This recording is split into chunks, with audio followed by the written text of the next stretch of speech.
બધાને જય માતાજી, જય દ્વારકાધીશ। આજે મારો પહેલો મિની વ્લોગ છે અને આજે દશામાના વ્રતનો બીજો દિવસ છે, એટલે આપણે છે ને વાર્તા કહેવાની છે। એટલે આસન લઈ લીધું અને હવે પ્રસાદી અને દૂધ પણ લઈ લેશું અને પછી આપણે છે ને વાર્તા કહેવાની છે। એટલે જો પ્રસાદી દૂધ બધું લઈ લીધું, હવે આપણે વાર્તા કહેવાની છે ને એટલે આપણે દીવો કરી નાખીએ। દીવો કરી અને માતાજીને સાંજલો કરી અને આપણે પણ સાંજલો કરી લીધો અને હવે આપણે વાર્તા કરવાનું ચાલુ કરવાનું છે। એટલે વાર્તા કહેવાનું ચાલુ કરી દીધું અને વાર્તા થઈ જાય એટલે છોકરાઓને નિશાળે જવાનું હોય, આપણે નાસ્તો કરવા આપી દીધો છે, કેમ કે પૂથીભાઈને 7 વાગ્યા પહેલાં નિશાળે જવાનું હોય ને આપણે પણ ચા લઈ લીધો છે। તમારે પીવું હોય તો આવી જાઓ।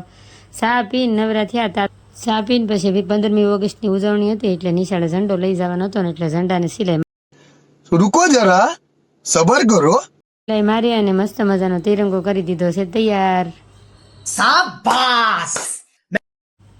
શાબાશ નહીં, હવે નિશાળે જવાનું છે અને મારે બેસવાનું છે મશીને। તો હાલો, તો આજ માટે એટલું જ, ફરી વાર મળશું બીજા નેક્સ્ટ વિડીયોમાં। જય માતા।